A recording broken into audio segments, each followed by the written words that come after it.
Bonjour, bonjour, bienvenue à tous sur Joyce et Viande. Désolée, il fait soleil aujourd'hui, ça tape. Qu'est-ce que je voulais dire? Je suis vraiment désolée à toi, Wiccan, Païen, à Dorna, ou je sais pas, à toi qui cherches encore ta voix, arrête-toi, j'ai peut-être quelque chose d'intéressant à te dire. Désolée pour ce manque de vidéos la semaine dernière, j'ai préparé un sabbat, on a préparé un petit rituel en groupe, c'était ma première fois. Donc du coup, j'étais un peu emballée par ça et j'en ai oublié complètement de vous faire des vidéos.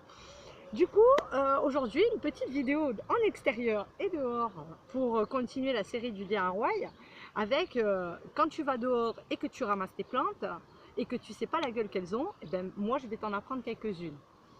Alors on va commencer par la marguerite. Cette classe de marguerite là, hein, on le voit bien, elle a de multiples pétales.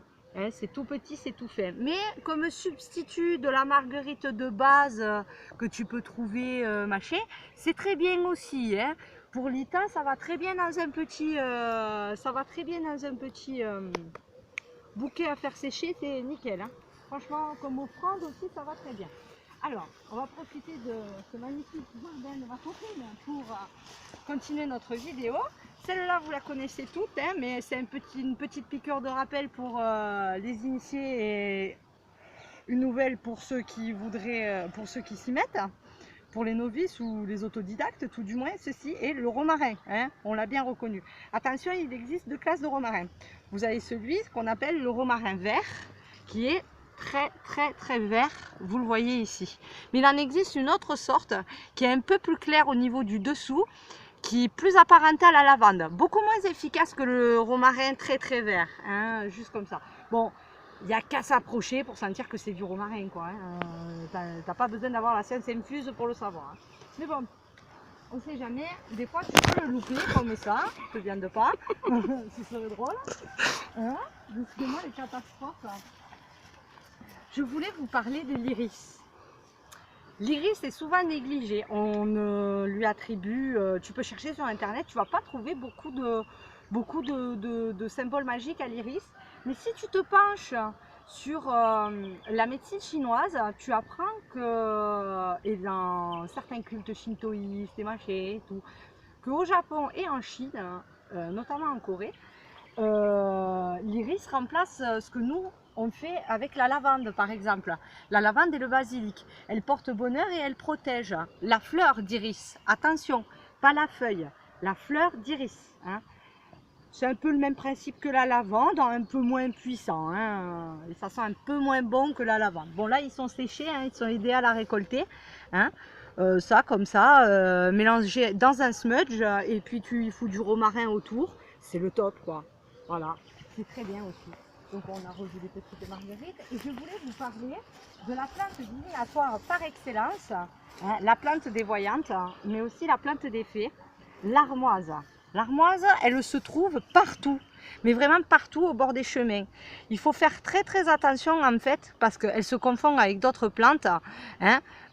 Séchée, la sauvage, elle a presque autant, elle a même beaucoup plus de pouvoir que celle que j'utilise déjà pré-séchée, que j'ai acheté en herboristerie. Personnellement, récolter à la pleine lune, c'est le top. Donc ça aussi, dans un petit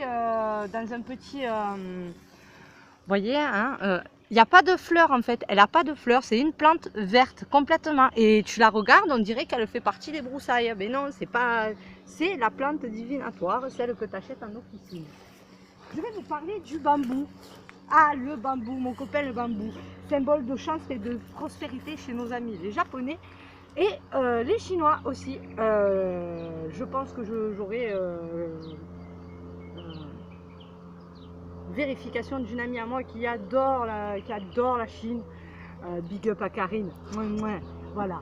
Le bambou, par contre, vous allez vous servir que des feuilles. Hein. On ne parle pas de roseau, attention, on parle de bambou. Hein. On parle du vrai bambou, celui qui fait une cosse autour de son tronc. Hein. Attention, mais qui reste vert. Hein. Avec des larges pentes plates. Et vous regardez bien les nœuds du tronc aussi sur les branches. Je sais pas si tu vois. Facilement. Ouais. Sur les branches. Voilà. Oh putain. Bon, on va mieux le voir là. Tu as les nœuds sur les branches. Voilà. Ça, c'est du bambou top qualité. Voilà, top qualité de le bambou. Le bambou, à quoi il sert? Déjà, il est multiple parce que vous pouvez le tresser. Les toutes fines comme ça, vertes, récoltées, c'est très pratique pour tresser une base de couronne de fleurs. Et ouais, DIY de la couronne. Et quand tu fais la couronne, tu peux glisser tes fleurs à l'intérieur. Et ouais, carrément. Bon, aujourd'hui, je sais pas ce qui me prend, mais bon, c'est pas grave. Avec les feuilles, ce qui est très très bien, c'est que quand elles sont vertes, vous les récoltez et vous pouvez faire des petits sachets. Des petits sachets au même principe que vous utilisez votre coton. T'as pas de coton, tu veux de la chance, prends ta feuille de bambou. Hein, on continue notre exploration du jardin. On se casser la gueule. Toi aussi, très bien. Voilà, je vais vous parler d'une autre plante qui est très apparentée à l'Utah. C'est le plantain. Alors j'en avais vu, c'était complètement terminé de ce côté. Quand je dis complètement terminé, ça veut dire que la fleur a éclos. Hein. Le plantain, ah voilà, j'en avais vu, je savais. Voilà. Alors le plantain, sa fleur, elle est comme ça. Il est arrivé à maturité. Là, quand elle est comme ça, il est arrivé à maturité.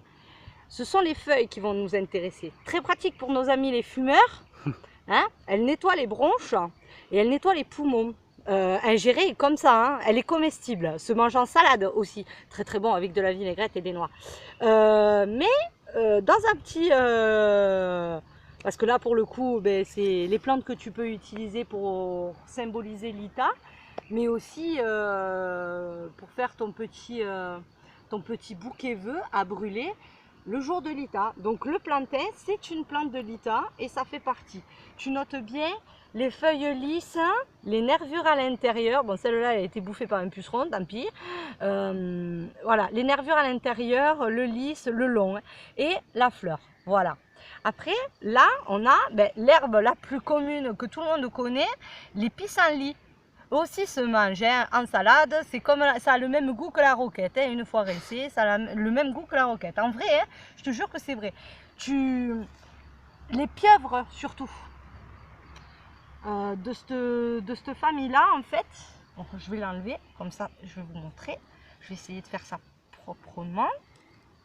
Ouais, je vais plutôt prendre un moins, voilà. Ouais, mais non, ça fera pas poulpe. Et ouais, j'en veux un de la race des poulpes parce que il peut très bien remplacer le lierre. Ce pissenlit, il a les mêmes propriétés que le lierre. Je l'ai utilisé en substitut. Et ma grand-mère m'avait dit, utilise du pissenlit puisque tu n'as plus de lierre. Voilà. Donc du coup, voilà. Parce qu'il a un effet de pieuvre en fait. Une fois que tu l'as récolté, il va se... Comment te dire? Ah, tu le vois pas bien à la caméra, mais en fait, il se referme. Et tu vois, tout doucement, sur mes doigts. Tu vois, il est très étalé. Alors, ça peut faire aussi une très très bonne offrande, pour le coup. Hein, parce que ça fait le symbole étoilé du soleil. Et puis, il faut se rappeler que le pissenlit, hein, plus jaune que ça, t'as pas. Voilà. Je vais vous parler du trèfle aussi. Puisque là, il y en a un très joli petit massif. Je vais vous parler du trèfle, la plante qui porte chance. Hein, porte chance. Hein. Dans tous vos sorts de chance ou d'argent, mettez-y du trèfle. Je vous conseille cette classe-là. Pourquoi cette classe-là? Parce que le trèfle, on le retrouve sous plusieurs formes. Hein. Bon, si vous avez la chance d'en trouver un à 4 feuilles, utilisez-le principalement pour la chance et pour l'argent, bien entendu. Hein. Faites-le sécher, incorporez-le dans un petit sachet avec des plantes d'autres classes de trèfle, du basilic, de l'armoise aussi parce qu'elle sert de renforçateur et de décuplage. Elle décuple en fait toutes les plantes auxquelles elle est associée dans le sachet. Et même dans tous les mélanges que vous allez pratiquer, l'armoise elle va développer et elle va agir un peu comme la graine de moutarde. Attention, la graine de moutarde à utiliser avec parcimonie. C'est un conseil que je vous donne. Une autre plante de l'Utah, la fougère. Et là, on a de la chance. On a un plant de... C'est pas tout à fait la fleur de la Saint-Jean, mais c'est de la même famille. Comme substitut, ça marche très bien. Dans un bouquet de lita ou dans une décoration, ça marche très bien. Alors là, c'est les 4 feuilles, les 4 fleurs. Bon, elles sont transgéniques, ceux-là. Visiblement, elles sont parties en... Il leur manquait un chromosome, à mon avis, qu'elles ont développé que 4 feuilles, mais vous les trouvez sous forme de 5 feuilles. On en a un peu plus loin, je vous montrerai mieux. Là, je vais vous parler de la fougère. Alors la fougère, là, elle est très très jolie. Elle est surtout très vieille, celle-là, parce qu'elle a eu le temps de développer du duvet. Alors, la fougère, c'est notre amie dans les smudges, parce qu'elle va remplacer, elle peut remplacer le persil, elle peut remplacer la rue aussi, dans certains cas. C'est très efficace. Et Alita, la fougère, elle est à son apogée.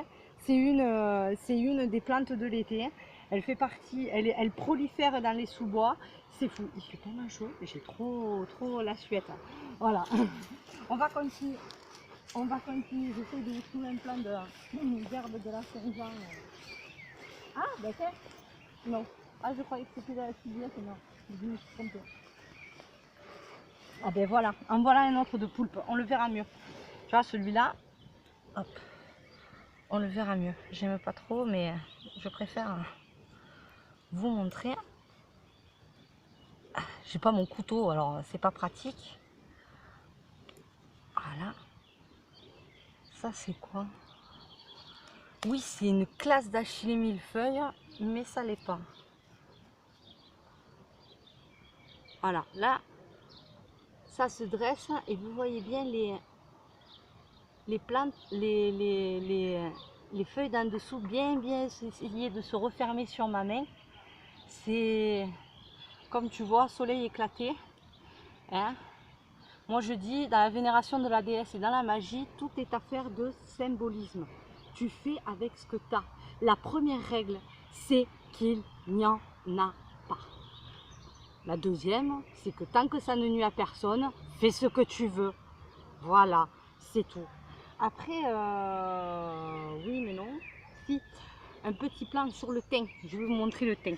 Parce que le thym, il faut savoir qu'il est efficace en cuisine, mais aussi en magie, que après sa floraison. D'accord? Donc, s'il est en fleurs, si tu vois tes petites fleurs violettes sur ton thym, surtout, tu y touches pas. Alors, ce qu'on va faire, c'est que c'est plutôt toi qui vas reculer parce que sinon, il va tous avoir le soleil dans les yeux. T'inquiète. Voilà, super. On va y arriver. C'est toi aussi qui as l'idée d'aller planter ton thym à l'autre bout du jardin. Attention le pot. On va y arriver, nos amis. C'est la séquence gag. Il y a toujours un gag dans mes vidéos. Vous avez jamais remarqué? Il y a toujours un gag dans mes vidéos et je le fais pas exprès. Ouais, elles sont toutes transgéniques chez toi en fait. Hein. Elles sont toutes transgéniques chez elles. Vous voyez, c'est une cousine de la plante de la Saint-Jean, de l'herbe de la Saint-Jean. Elles ont en commun cette petite cosse en fait. L'herbe de la Saint-Jean, la vraie, elle a plutôt au niveau des tiges et au niveau de entre la naissance des feuilles. En fait, entre la naissance des feuilles, elle a plein de petites cosses qui pendouillent. C'est un indice avec des fleurs comme cela, mais à 5. Là, elles sont transgéniques, ceux-là. Je sais pas ce qu'elles ont eu. Une mutation bizarre parce que de chez nous. Voilà, je vais vous montrer le thym. Et après, une race d'achillée millefeuille qui peut très bien servir de substitut parce que c'est pas évident d'en trouver dans tous les jardins de l'achillée millefeuille. Alors là, tu vois, ton thym, il est prêt là. Là, il est prêt à la récolte. Il n'y a plus de fleurs, il n'y a plus rien. Le thym, il est très très puissant. C'est le même principe que le romarin. C'est le même principe que la lavande. Je vais tourner. Voilà. C'est le même principe que le romarin. C'est le même principe que la lavande. C'est les mêmes principes. C'est la même chose. Sauf que il a un pouvoir au même titre que l'armoise de décuplement. Ouais. Il renforce et il amplifie. Voilà. Il renforce et il amplifie. Là, tu vois, il a les clochettes. Tu les ramasses pas. ni pour faire les herbes de Provence, et encore moins pour faire de la magie. Voilà. Ensuite, on va faire un petit récap parce que j'ai amené des petites fleurs là-bas.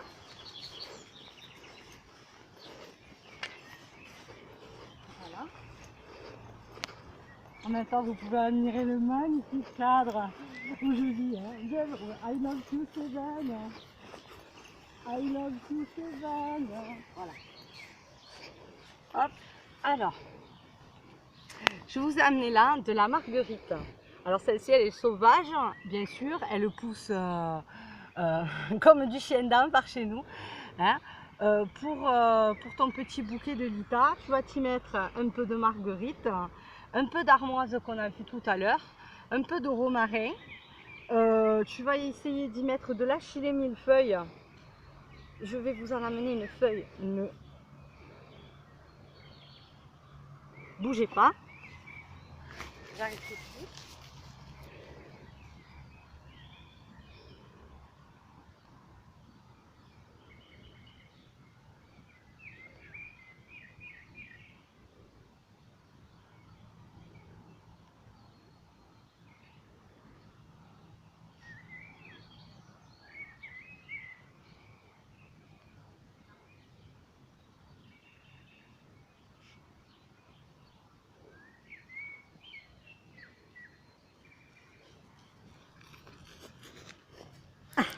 Voilà, attention, ceci n'est pas de l'achillée millefeuille, mais c'est sa cousine germaine. On dirait des fans de carottes, mais ça fait pas de fleurs. Hein, voilà. Alors ça c'est l'achillée. Vous pouvez utiliser ces cousines si elles ne poussent pas près de chez vous. Hein, et si vous avez été obligé de vous déplacer vers la forêt ou vers un espace vert pour en trouver. Sinon, dans une prochaine vidéo de découverte des plantes magiques qu'on peut trouver par soi-même dans la nature, je vous en ferai une deuxième. Je vous montrerai la vraie achillée. Par contre, celle-là, vous pourrez la consommer. Il n'y aura aucun problème. Parce que si vous êtes femme, c'est très pratique pour les règles. Si vous êtes homme et que la pleine lune vous donne des migraines, vous avez qu'à en prendre aussi.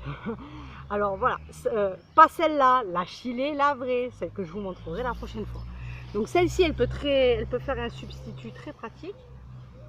Le jasmin peut remplacer très bien la camomille ou par sa force de symbolisme. Il faut se rappeler que le jasmin, encore une fois, le pentacle naturel, hein, c'est exactement pareil que quand tu ouvres ta pomme ou ta grenade, tu as ton pentacle naturel.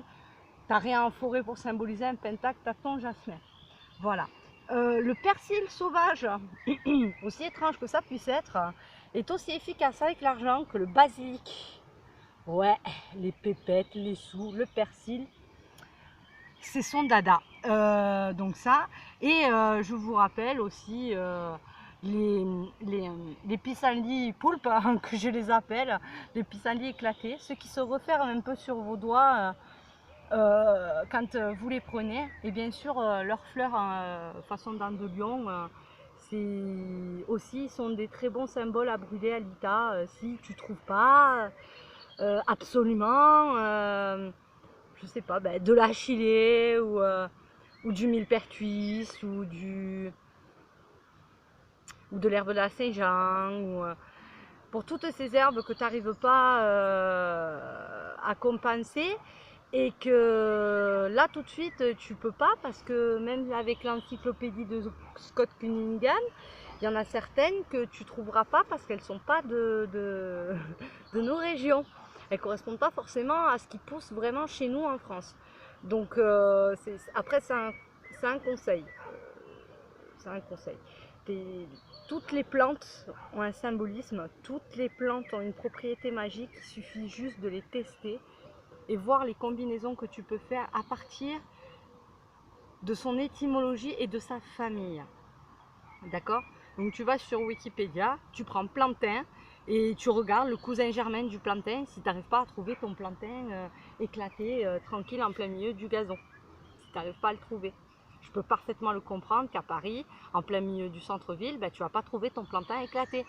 On est d'accord, tu vas aller le trouver, je sais pas, au bois de Vincennes. Enfin, je suis jamais allée par là-bas, alors si je me trompe, qu'il n'y a pas de bois, c'est normal. Parce que je suis pas parisienne, voilà. Bon, ben sur ce, je vous souhaite un excellent Lita. Je vous fais des gros bisous. Abonne-toi pour plus de vidéos, mets un petit pouce si tu as kiffé. Et à très vite pour une prochaine vidéo. Bisous!